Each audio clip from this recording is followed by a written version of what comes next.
Professor Mehtab, अगर हम समझें, हिंदुस्तान का पक्ष दोनों ने बहुत बेहतरीन तरीके से समझाया।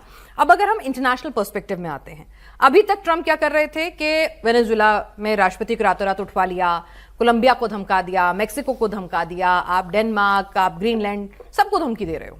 ये आपका अपना इंटरनल मैटर है, आपके बैकयार्ड का मामला है। लेकिन अब आपने विश्व की एक महाशक्ति पुतिन को छेड़ दिया, फिर आप कर रहे हैं ईरान में एंटर, कह रहे हैं कि भाई हम डेल्टा फोर्स उतार देंगे। ट्रंप अब एक वर्ल्ड वॉर 3 के सिनेरियो को क्रिएट कर रहे हैं। ट्रंप को रोकने के लिए अब आगे क्या होगा? दुनिया की कौन सी शक्तियां साथ आएंगी? कैसे होगा? देखिए, एक है एप्स्टीन फाइल्स, उस पर से ये सारा ध्यान बटाने की कोशिश है ट्रंप साहब की। और हम ये जानते थे कि जब एप्स्टीन फाइल्स निकलेगी, जिसमें ट्रंप साहब का नाम लोग बताते हैं कि है, तो ये सारा ड्रामा शुरू होगा। लेकिन इस समय उनका जो रीच है वो बढ़ता जा रहा है। ग्रीनलैंड, अब ईरान, फिर रशिया। आप ये मान के चलिए कि आने वाले समय में जब भी वहां पर ईरान में संघर्ष तेज होगा, वहां पे स्ट्रीट फाइट ज्यादा होने लगेंगे, उस समय पूरा इजराइल और अमेरिका दोनों मिलकर ईरान के पीछे पड़ेंगे। लेकिन इतना आसान भी नहीं होगा जितना ट्रंप को लग रहा है। ईरान जो है वो वेनेजुएला नहीं है। ईरान है जहां ऑलरेडी बहुत सैंक्शनड कम्युनिटी, ये एक रेजिलियंस उन्होंने डेवलप कर लिया है।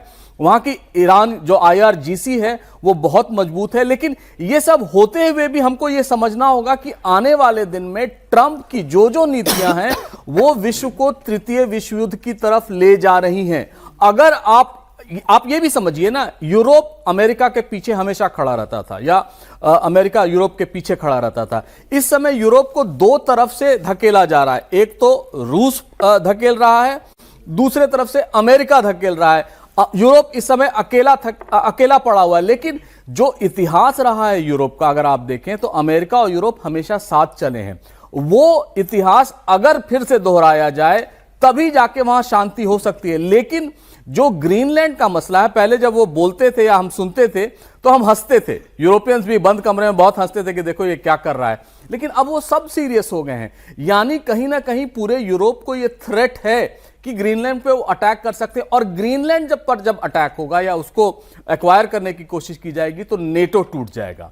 हमको कहीं ना कहीं ट्रंप को कन्विंस करना होगा कि जिस तरह आपने वेनेजुएला के डिक्टेटर को उठाया है, अगर आप शांति चाहते हैं तो पूरे यूरोप के साथ दोस्ती करके एक ऐसी व्यवस्था बनाएं जहां आप सुपर पावर है, आपको कोई चैलेंज नहीं कर रहा है। इस समय रूस आपका दोस्त है, चीन के साथ आपके मित्रवत व्यवहार है। लेकिन अगर आप आगे आने वाले समय में भी ऐसा करते रहे तो तृतीय विश्व युद्ध हो सकता है। क्यों ना जितनी अशांति वेस्ट एशिया में या पूरे दुनिया में पाकिस्तान कर रहा है, उसी तरह जिस तरह वेनेजुएला के डिक्टेटर को आपने उठा लिया, आसिम मुनीर को भी उठा लीजिए। तो तब जाके हमारे लिए एक बहुत इंपॉर्टेंट चीज होगा। और तृतीय विश्व युद्ध ऐसे शुरू नहीं होगा। मैं तो कहता हूं world has been at war since 2022। जब से यूक्रेन युद्ध शुरू हुआ है तब से वर्ल्ड एक वॉर पे है। और भारत उसमें एक संयम का, एक न्यूट्रलिटी का, एक आइडियल बना है।